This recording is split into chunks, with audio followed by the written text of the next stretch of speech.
It sounds like? What? It sounds like a war session. Oh, man. I was just going to say that. Now I'm speechless. As we told you last week, our war session subject. Harry Potter and the Sorcerer's Stone. And what'd you learn? That you're a wizard, Marcus. I'm not. You fat oaf. Oh. But a good fat. Oh, nice. Saved it. So not saturated. Exactly. Yeah, you got all that brown fat. All right. Can we stop talking about fat? So, the question at hand. The discussion of today. Harry Potter and the Sorcerer's Stone. How was it? Sucked. Elaborate. Okay, so I guess let's just get on to our characters. So, for the most part, I liked our main characters. They were pretty cool. I liked Harry. I liked Hermione. I liked the little red-haired boy. Ron. What's his name? Ron. Ron? Yep. Is it Ron? Yeah. Oh, he probably has the most, like, For normal name. For context, he hasn't seen it, but I've been part of the wizarding world because I read the books growing up and I watched the movies. I'm not super nerdy into that world, but I do like it. I also agree with him, though, that I think the first movie isn't that good. But continue. Sorry for the interruption. I just wanted them to know that. Oh, it's fine. It's good to have context. But honestly, yeah, for the most part, I did like these characters. They were interesting. They all had, like, some sort of good dynamic with each other. Who's that kid who ends up going to Slytherin? Draco Malfoy? Yeah! Draco Malfoy! Dude's a little dick. Boom. Picture him saying that. Put that on the cover. That's going to be the thumbnail. You as Draco Malfoy. Then again, he's supposed to be, so I can't really hate it. It means he did a good job, Yeah. I guess. But the story, let me tell you, there was some stuff I do not understand. Makes sense. Let's start with the beginning. Harry is at this house with his aunt and uncle and cousin, and they don't really like him At all. They treat him close to a slave, I guess.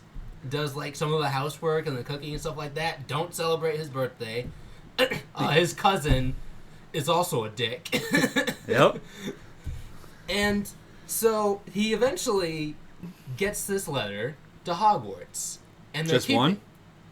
I'm getting that. I'm getting to that. He gets a letter to Hogwarts, and they're like, "Oh no, you don't get these letters. No." Then he gets more letters to the point where there's every single one, like just hundreds in his house. They don't stop delivering them at all. So then they're like, "Oh, we're gonna go and hide somewhere, like far away, somewhere they won't find us." And the thing I'm thinking is, if you don't like this kid, why do you still want him around? You find that out later. Do you find that out later? Yeah. Okay, so there's some mystery behind that. Yeah. Okay, because I was thinking, why would you want him around? Like, why not just get rid of him? Interesting.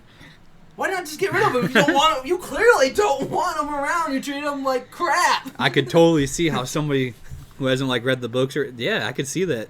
That is very confusing how Yeah. they set that up with no context. And then at the end, the school year's over, so he goes back, and I'm just like, you guys are just gonna let Harry go back to that crap hole? Which you'll find out there is a reason for all of that. So yeah, that was the first thing. Then we get to the part where like Harry like is celebrating his birthday, which I thought was really sad. That broke my heart a little bit. And then that little dick eats his cake. All right. You're a wizard, Harry. And then he gets a little pigtail. So one thing that I'm wondering is the broomsticks. So basically, how I think magic works in this world is that the people have magic, And from what I saw, the wands help them control it. Yeah. Am I right about that? Yeah. Okay. So they have these brooms, right? Yep. What do the brooms do? Do they do anything specifically? Or are they just brooms? They fly on them. Well, yeah, but that's the thing. Are the brooms magic themselves? Oh, yeah. Because they're made out of, like, special wood and straw. Because what I was thinking was, there's this broom called the Nimbus 2000. Yeah. And it's supposed to be this really special broom. And it's like, when they're at the broom training, they're like, okay, yeah, tell your broom to go up, and then it'll come to you. And then you gotta tell it to fly and stuff. And it seems like the people are doing it, and the broom has nothing to do with it at all. So I'm just like, what's so special about this Nimbus 2000? So, They don't explain it. Think of their brooms as, like, cars.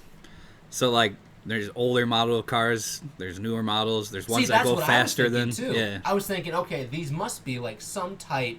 They must be similar to cars in aspect. There's different models, there's different versions, and they all work the same, but one's probably, like, faster than the other or something. Yeah. But then I was like, it still doesn't make sense. Because the Nimbus 2000 is given to Harry eventually for the Quidditch game. Yeah. And he doesn't really go faster than the other kid at all. He's going the same speed. And this is supposed to be like the top of the line broom. Wow, I guess I never noticed that, actually. He wins the game, but they're both going at the same pace. It's like, shouldn't you be faster? Can we rub that thing up a little bit? I never really thought about that. This is why I wanted to do this. You're bringing things that I've never thought about before when I was watching it or reading it. And so then there's Snape. I like Snape. Professor Snape is cool. Snape is cool. Played by Alec Rickman. I thought that they were pushing him too hard. Because it's like, oh yeah, this guy is the villain. And I believed it for a bit. But then they pushed it too hard.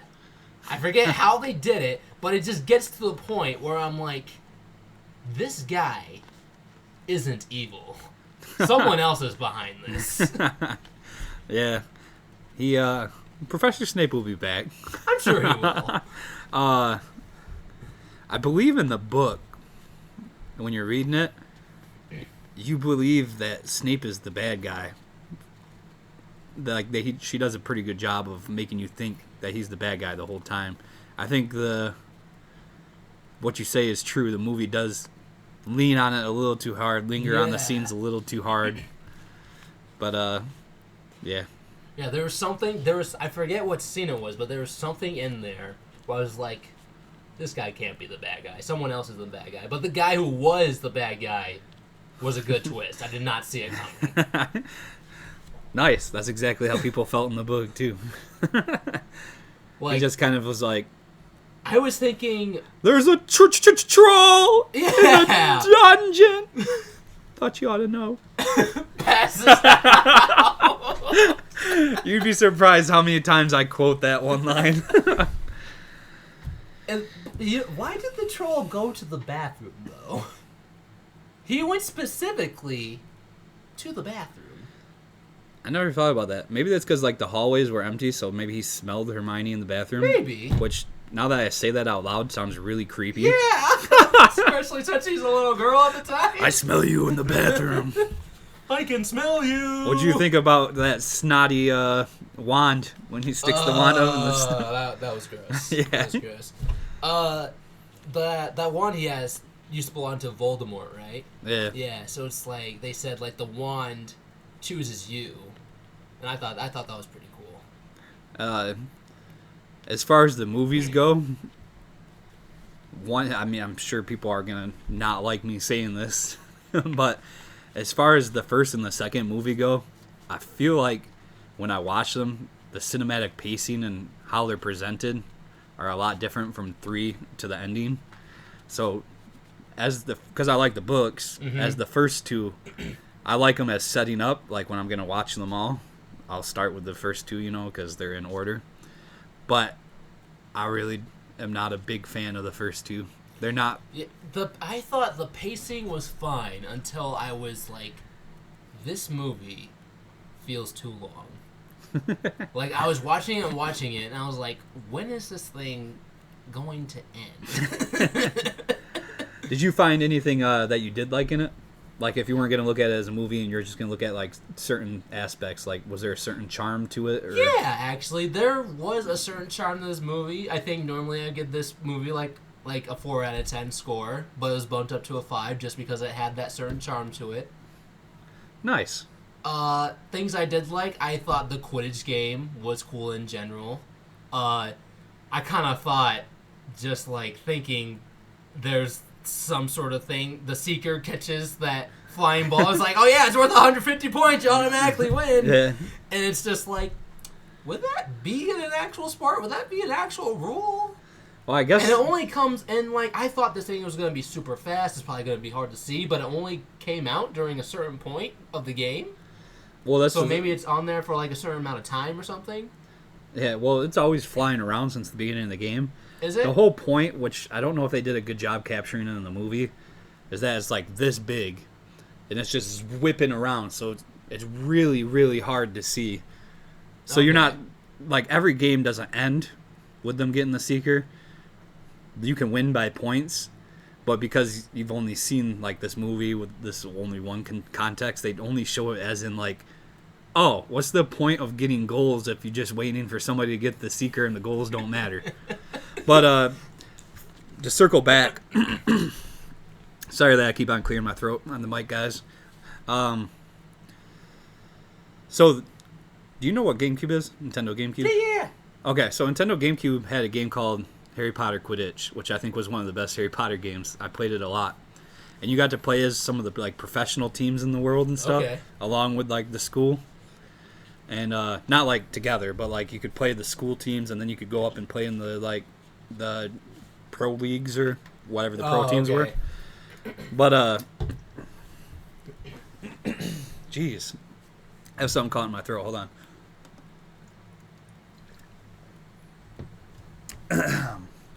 All right, back to the point. That game was fun. That's what I was getting at. And you get to see a lot more of the world, and then they, like, put out some lore in it and stuff too. So that's cool. But that's when I learned that you can win by points, but, like, you could track down the Seeker and stuff. You'll see more Quidditch as we go through the movies. I just felt like for some reason, a lot of the lore was just taken out from the books than, like, what we got in the movie. It's like they took some of the lore out from there, and they put, like, some stuff in the movie. So it's like, wait a minute, why is this? Why is this that?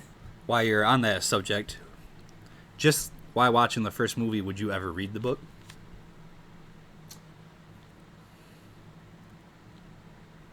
Just because I'm not really into reading myself, no.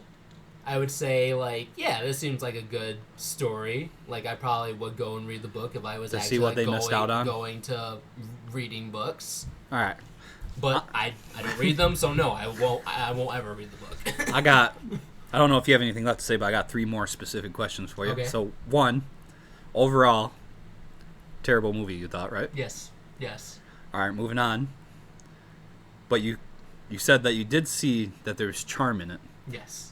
Could you see why people like it because of the charm? Because you came in like, I don't ever need to see this. I don't understand why people like it. But now that you've seen it, can you understand why people like it? Is it the charm? Well, I wasn't really all about, like, I just never really watched Harry Potter just because I never really got into it. Yeah. Like, if people, like, liked it, like, obviously they like it. Like, yeah. That's okay. You like what you like, yeah. Yeah, exactly. But you see why people like it. But I do see why people enjoyed it, especially back then. I'm only asking because I've listened to some podcasts and stuff where people watch some things for the first time, like Star Wars and stuff. And I've heard some people always go, I don't even get why one person would like this. But you said there's a charm, and so I was just curious if you would understand why people do get into this world. Yeah. No, I see exactly why people, like, would get into it, because it's got that certain charm to it that's like, yeah, this is Harry Potter, which I think is hard for movies to do. Do you think, as we go through this filmography, Do you think you're gonna like them more, or you think you're gonna hate them more? Let's just start with the second movie. When we move to the second movie, what do you think is gonna? What do you think what's gonna? Actually, let's start there. What do you think is gonna happen in the next movie? In the next movie, I think we're gonna start off with him at that bogus family again that doesn't want him but wants to keep him around for some reason. Yeah. And then he's gonna go back to the school, and he's gonna go back to the school, and we're gonna have another chess game. Oh, the chess game! Okay, so that's another problem I had. Not really the chess game itself; it was the ending of the chess game. So, Ron goes in to sacrifice himself. Yeah. Sacrifice himself. That's the problem I had. He's like, yeah, I'm gonna sacrifice myself so that Harry can go and get the checkmate. And then it's like, you're not really sacrificing yourself. You're just on the horse. You're not the piece itself.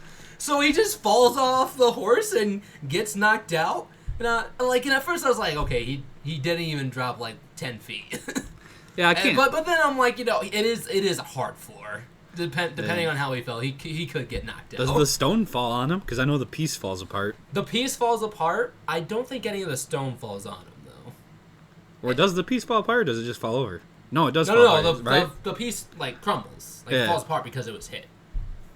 See, I don't remember if it says it in the books or not, but I think, the board, because it's supposed to be set up to protect that room, I don't know if there's, a spell cast on you if you lose. So, if you are on this piece that you're commanding or whatever, if you lose, I don't know what the spell would be, but a spell that knocks you out. See, if that is in there, that's the thing they should have put in the movie. Yeah. Because the sacrifice would have been an actual sacrifice of someone. But they were probably in some way. I'm saying this now, but now I'm saying it doesn't make any sense to me. But they're probably oh yeah, this kid needs to be in. He's in the other books, so this spell can't be there. But it's wait a minute, they win the game, so yeah, it can. So I'm gonna ask you this every time. Are you gonna be excited for the next movie? I'm not excited for the next movie. I'll watch the next movie, but I'm not excited for it. The reason I'm gonna ask you every time is because I wonder if that's gonna change at any point or stay this remaining theme. Like I said, my personal opinion is I don't think the movies actually get good until the third one. Which, the third one I found out is a lot of people's favorite movie. Which I didn't see that coming, but I guess it makes sense. Yeah. I also found out the Slytherin is basically a bunch of little dicks. That get put in the dungeon. Alright, I don't got any more questions. Do you got any more thoughts on it or anything you want to share? When I saw Voldemort on the back of that guy's head, that creeped me out a little bit. When he unwraps the turban. Yeah.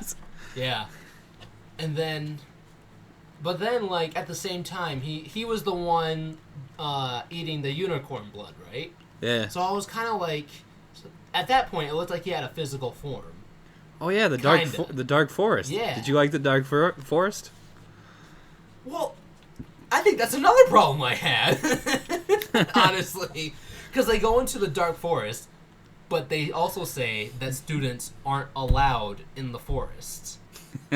But as punishment, they get put in the forest. They get put in the forest. So it's you're teaching them to not break rules by breaking rules. What do you think about Dumbledore eating the jelly beans at the end? Oh, a booger flavored one. Oh yeah. I was like, okay. I don't think Dumbledore really had enough scenes to really make me really think about Dumbledore. Which is good because I believe in the next movie or the third one they change actors on him. Oh. I liked how Hagrid got a dragon, and then he had to get rid of the dragon. Oh yeah, who's your favorite character out of everybody? I don't think I really have one yet. Nobody yet? No. I'll bring it back later then. It might be Hagrid, honestly. That's who I thought it was gonna be. He's fun. he puts You're a wizard, Harry. He puts Harry's cousin in his place. He gives him a monkey tail. Yeah. He really deserves this. He ate Harry's cake. What'd you think of the classes? The glasses? Classes. Oh, the classes. Yeah. Eh?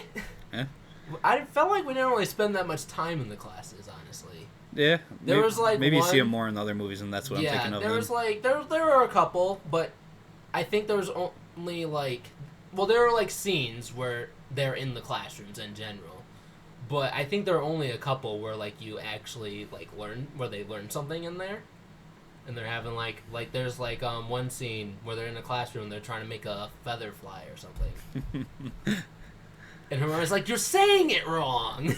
It's Wingardium Leviosa, not Leviosa. And like at the same time, like I like Hermione just because she's a little dick too, but she's like actually doing something helpful for Ron. She's like the smart one. Yeah. And I like how like I don't know what Ron is yet, but I like how Hermione basically has the knowledge and like Harry's basically the one with the actual power. Don't know what Ron is yet. He's a Weasley, that's for sure. Ron is like Goofy. I don't get that vibe from him yet. You might in the next movie. I think I get bratty little kid right now. That is only sometimes bratty. I have thought of the nerd question. If you received an invite to Hogwarts in the mail, would you accept it? Do I get the Nimbus 2000? Sure. Yeah, I'll go. Yeah. I thought it was dope of Harry's parents. To leave him all that money? Yeah. He's like, I'm rich, fool. I just remember that scene like when he's in the train and he's like, "We'll take the whole cart." Yeah. Something I probably would have did too. Chocolate frog jumps out the window. Yeah, and then he has a card of Dumbledore, and he's like, "Wait, he's gone." Well, yeah, you can't expect him to be there all the time. Oh yeah. And I was like, "That is a pointless card." Can't just expect him to stand there all the time. Lots of places to be. Anything left? No, I don't have anything left. Normally, we would answer some questions in chat that they would have for you about Harry Potter, but we got none of those, and we don't got any emails, right? Nope. We are thinking about adding another segment where we just list off the new, what do we call it, upcoming otaku? Yes. Where we list off the new games that are coming out and the new animes. Yeah, so that way you guys can still get your pieces of news without just the upcoming stuff. And then the upcoming stuff will be something separate. As usual, this is live on Twitch. We do this on Fridays. You could also be listening to this on any of your favorite podcast hosting sites. Or you could be listening to us on YouTube. Yeah, or you could be listening to us on YouTube. Whatever way you choose, it's fine with us, as long as you take the journey with us. What a journey it is. Oh, wait, I feel like there was one other thing. Was there one other thing? You got any plugs? Any plugs? Anything you want to plug? Oh.